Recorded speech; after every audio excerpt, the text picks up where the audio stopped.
अगर आप अपने लक्ष्य को प्राप्त करने में असफल हो जाते हैं, अगर आप अपने लक्ष्य को प्राप्त करने में असफल हो जाते हैं, तो अपनी रणनीति बदलिए, अपना लक्ष्य नहीं। राधे राधे।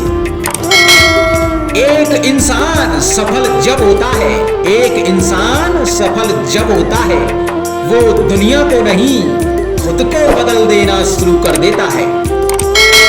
निंदा से भयभीत होकर अपने लक्ष्य को ना छोड़ें मित्रों, निंदा से भयभीत होकर अपने लक्ष्य को ना छोड़ें, क्योंकि लक्ष्य मिलते ही अक्सर निंदा करने वालों की राय बदल जाती है।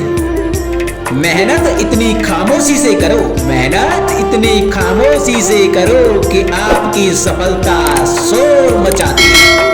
ये लोगों की गलतफहमी है कि ये लोगों की बहुत बड़ी गलतफहमी है। इस संसार में कोई ऐसी मंजिल नहीं, कि इस संसार में ऐसी कोई मंजिल नहीं जिस तक पहुंचने का रास्ता ना बना हो।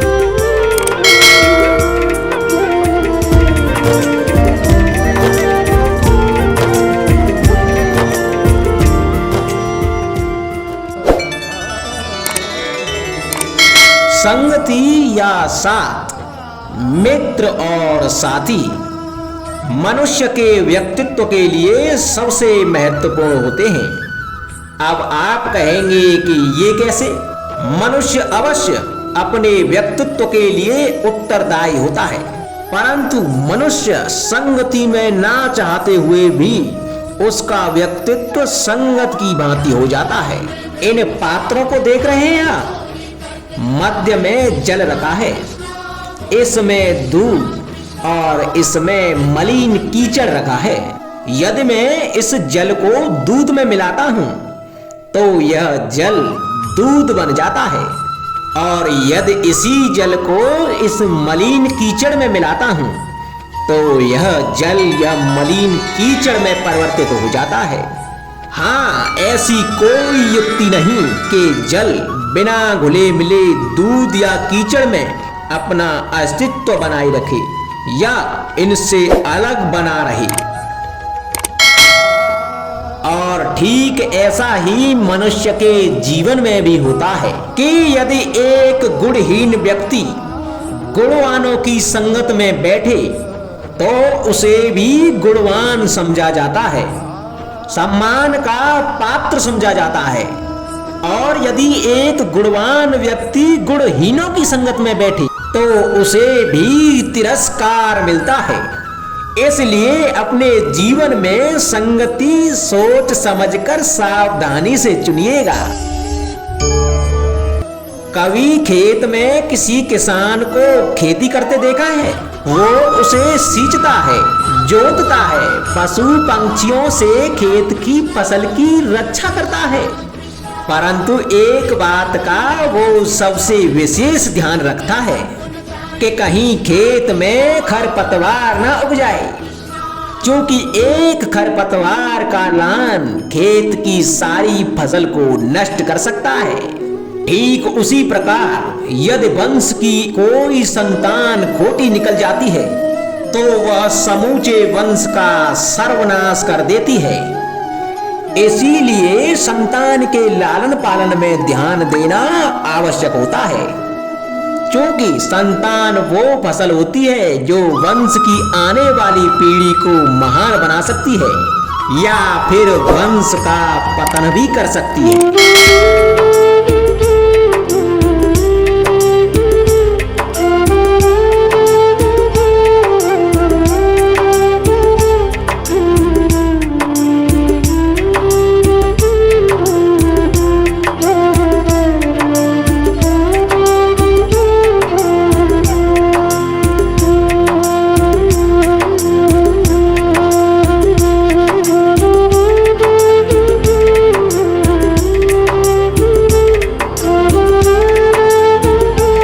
जीवन में कई बार ऐसे अवसर भी आते हैं कि आप लोगों से मिलने जाते हैं और उनसे कुछ आकांक्षाएं भी रखते हैं, और कई बार जीवन में ऐसे अवसर भी आते हैं कि लोग आपसे मिलने आते हैं इसलिए अतिथियों का सम्मान करने से पूर्व सदा कुछ बातों को स्मरण रखना आवश्यक होता है। यदि कोई आपसे मिलने आ सकता है तो उसके 3 कारण हो सकते हैं। पहला कारण होता है भाव, दूसरा अभाव और तीसरा प्रभाव। तो जैसा अतिथि उसको वैसा ही सम्मान दें। यदि आपके पास कोई भाव से आया तो उसे केवल आपका प्रेम चाहिए, आपका सानिध्य चाहिए। और यदि कोई अभाव में आया तो उसकी उतनी सहायता अवश्य करें कि जितनी आप करने में सक्षम हो, परंतु उतनी भी ना करें कि वो आपकी सहायता का दुरुपयोग कर बैठे। और यदि कोई प्रभाव में आया तो स्वयं पर अभिमान ना करें, क्योंकि जीवन में कभी ना कभी आप भी भाव अभाव प्रभाव के चक्रव्यूह में फंस सकते हैं।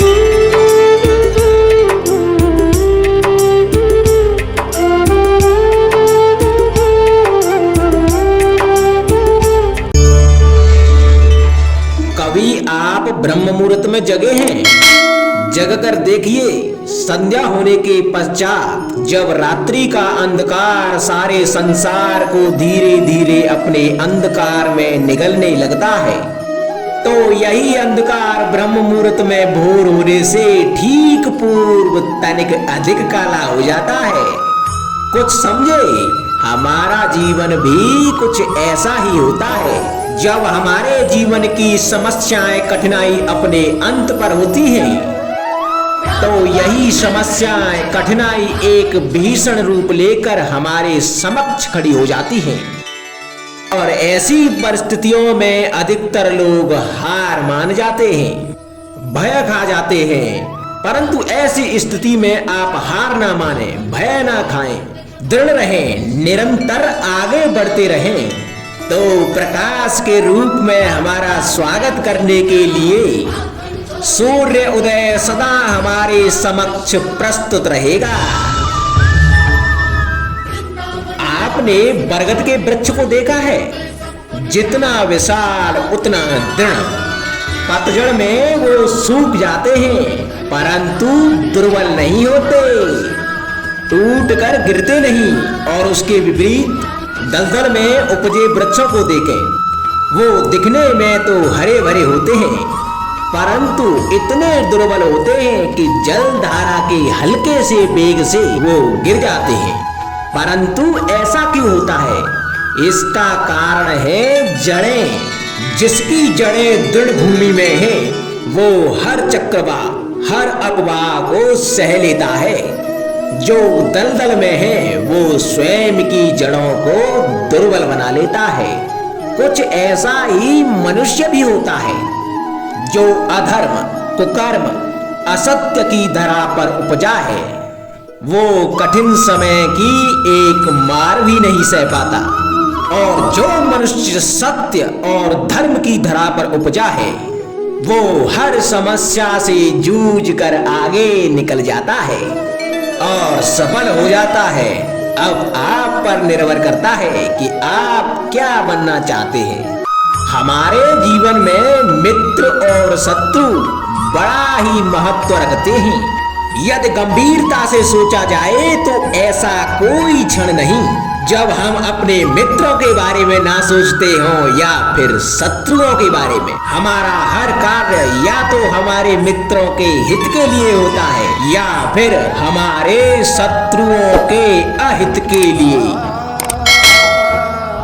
हम हर स्थान या तो अपने मित्रों के साथ होते हैं या फिर अपने शत्रुओं के साथ। कोई नहीं चाहता कि उनका शत्रु प्रसन्न रहे। संसार में हर कोई अपने शत्रु को नष्ट कर देना चाहता है और ऐसा करने के लिए वो हर संभव प्रयास करता है। उसे आर्थिक, मानसिक और शारीरिक हानि पहुंचाने का प्रयास करता है।